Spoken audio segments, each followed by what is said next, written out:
All right, so today's idea I want to share with you is this concept of working without ceasing and yet to be resting deeply always.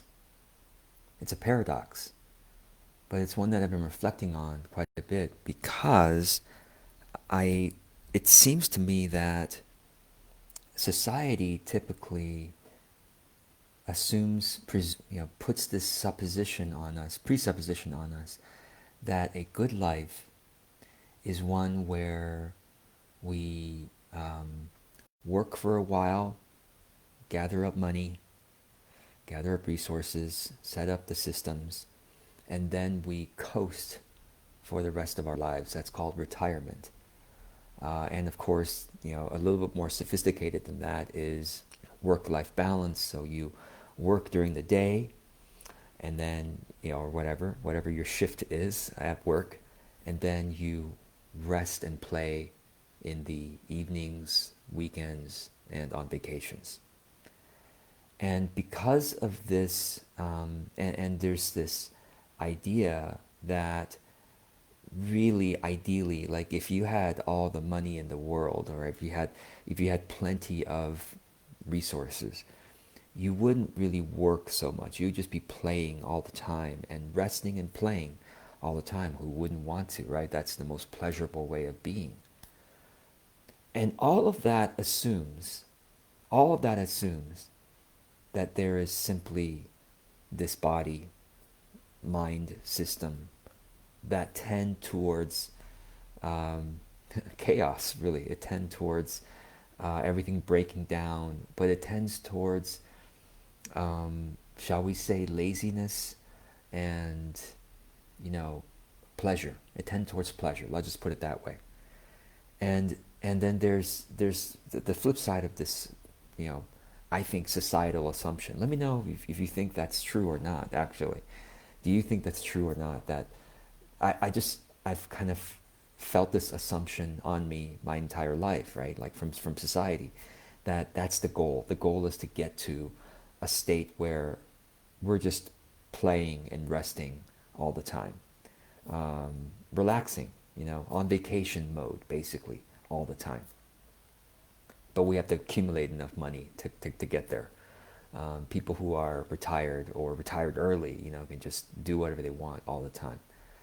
And essentially presuming that it's basically pleasure all the time. And anything that's not pleasure, like staying fit, is really just so that we can have more pleasure later. It's just sort of like a delayed gratification is another way of putting it.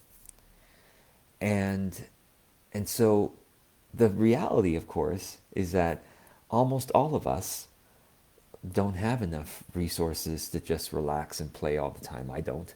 I still have to work my business to be able to pay the rent and, buy food and all that stuff. I still have to work, work, work, work. And and so because none of us, or very few of us, have the privilege of being able to just have money come in. And some of you, and even those who have money coming in all the time from trust fund or something like that, you have your burdens too. You have burdens from family, certainly.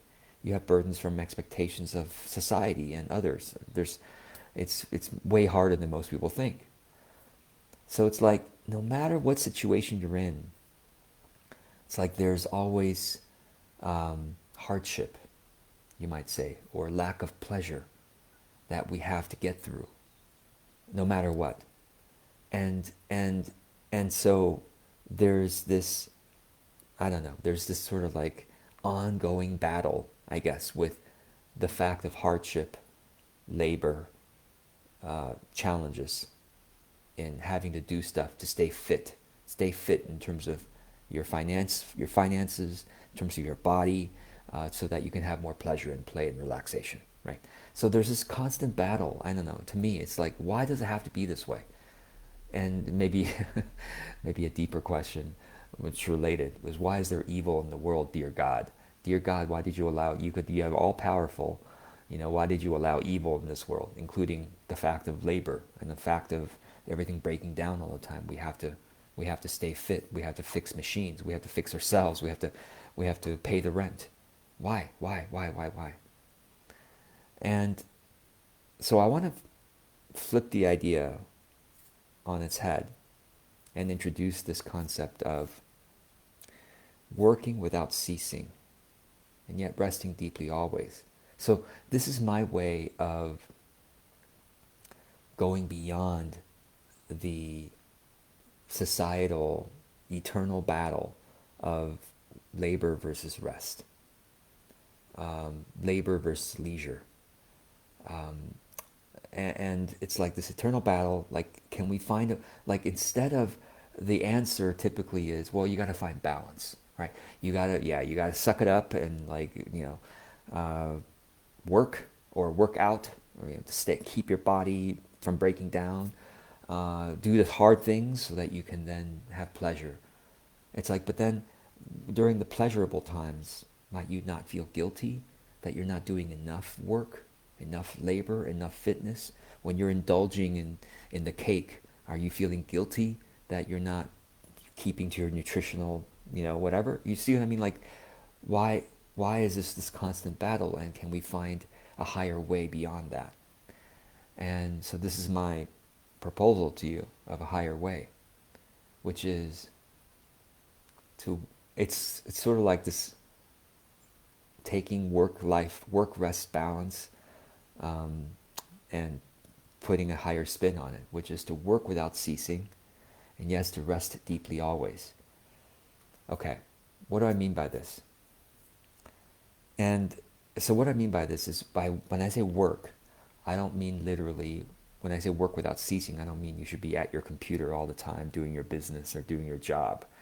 That doesn't make any sense, because you still have to rest and, take care of your body and your family and your community. Da, da, da.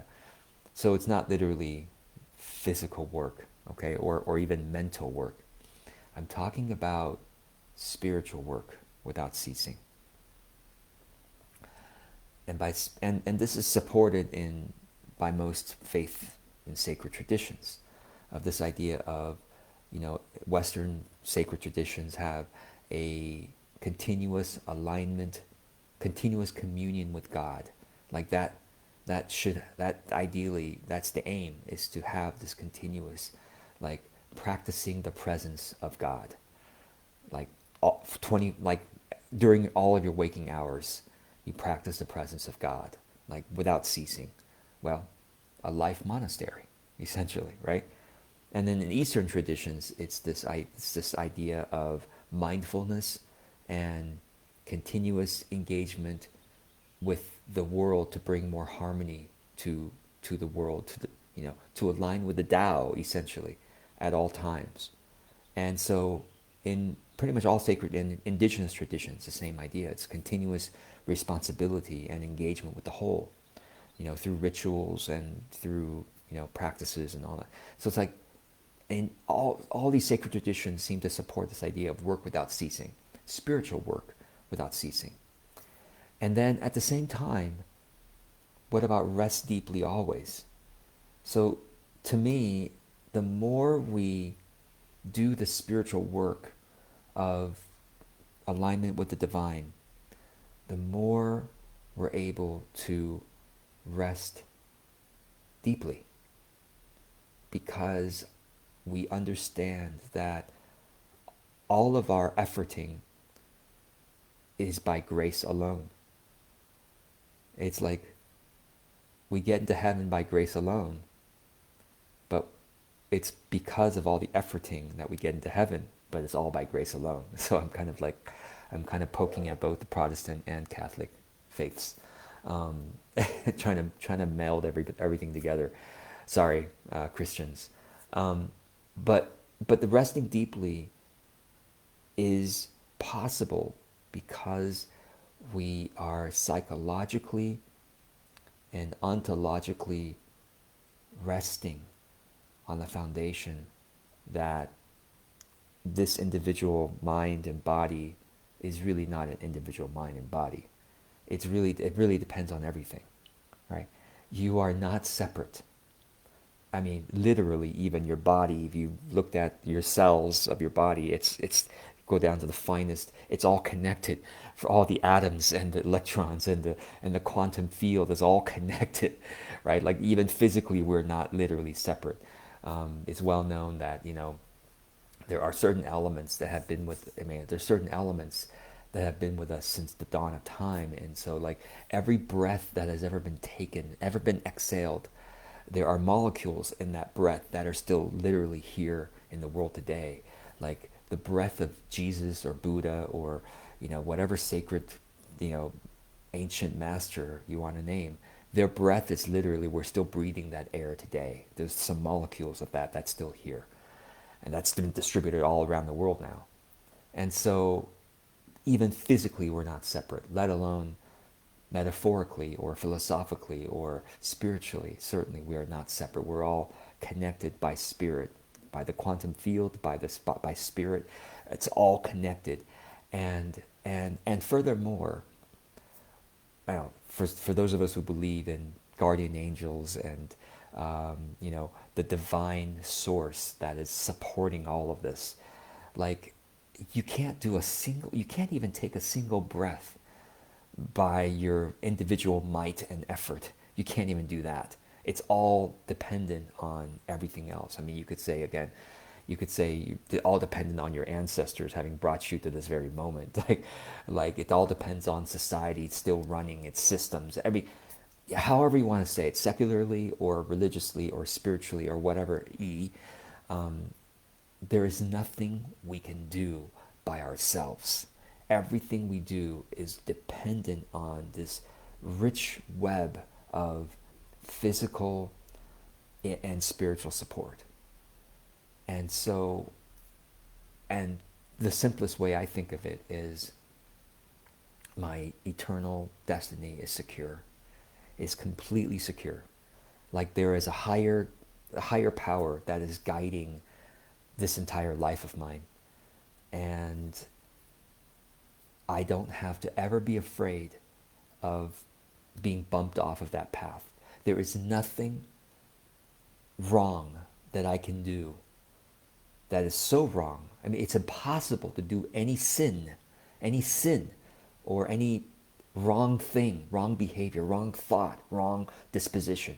There is nothing so bad that I can do that will bump me off of this secure, eternally secure path that I have been placed on toward ultimate knowledge, ultimate bliss, ultimate power, ultimate creative capacity, ultimate love, ultimate wisdom. That path is certainly secure for me, and I believe for all of us. There's nothing that can take us off that. We are not powerful enough on ourselves individually to take us off that eternal, secure path of goodness. And so that allows me to rest deeply. So there's nothing I can do that is that wrong. Of course, I'll make mistakes. Of course, I could do wrong things from the smaller perspective of right and wrong, in this lifetime, compared to societal norms or my own norms or whatever. Sure, I can do things that are right and wrong, but in the eternal, sacred sense, there's nothing I could do that'll bump me off the secure path of growth towards ultimate goodness. And so, therefore, I rest deeply. And therefore, I'm resting deeply in terms of psychologically. I'm not, taking naps and watching Netflix all day long and eating popcorn and ice cream, right? That's typically when people think they're resting or playing, right? Playing video games or whatever. No. I am working without ceasing. Well, that's what I aim for anyway. Work without ceasing in terms of the spiritual communion with God and mindfulness of my mental well-being, spiritual path, how I'm treating others and treating myself, and how I'm continually working on my spiritual growth, essentially, and doing the right thing, whatever that means in the moment. And yet I'm doing all of that with this deep rest, which is sadly, I think, the opposite of what many people do, is that many people can never rest deeply. They just haven't, whatever. It's like they haven't found a way to rest deeply. And then they're always battling the idea of having to work. It's always fighting. Oh, I wish I didn't have to work. I wish I didn't. It's like, and the work without ceasing translates into your job, into your business as well. I mean, I'm not literally working my business all the time, but I feel like I'm able to work more in my business because and without as much angst as a lot of people, because I'm resting so deeply even when I'm working hard on my business as well. So I'm able to work more hours, but then I'm also literally physically resting a lot during my workday. Anyway, it's all connected. This idea of work without ceasing, but resting deeply as well. It's like, and that, like I said, it's opposite of what most people do, which is they cannot rest deeply psychologically, and then they're battling their work all the time. So that's what maybe that is the highest work for everybody, right? I'm not saying I'm perfect or I'm not enlightened, certainly, but it's it's the highest work and the most important work for all of us is to find a way to cultivate that inner peace. That's ultimately what it's about, right? To cultivate that deepest inner peace that allows us to rest deeply in the psychological, spiritual sense. And from that deep rest and deep security, psychological security, arises true work, arises work on in our most authentic sense. There arises the most empowered type of work. Um, so anyway, I hope this rambling has any value at all to you. I'm curious. Thank you for watching, and whatever you've got, maybe you have to watch this again to see the dots being connected. But I look forward to seeing your comments below if any of this connected with you and served you in some way. So thank you so much for watching.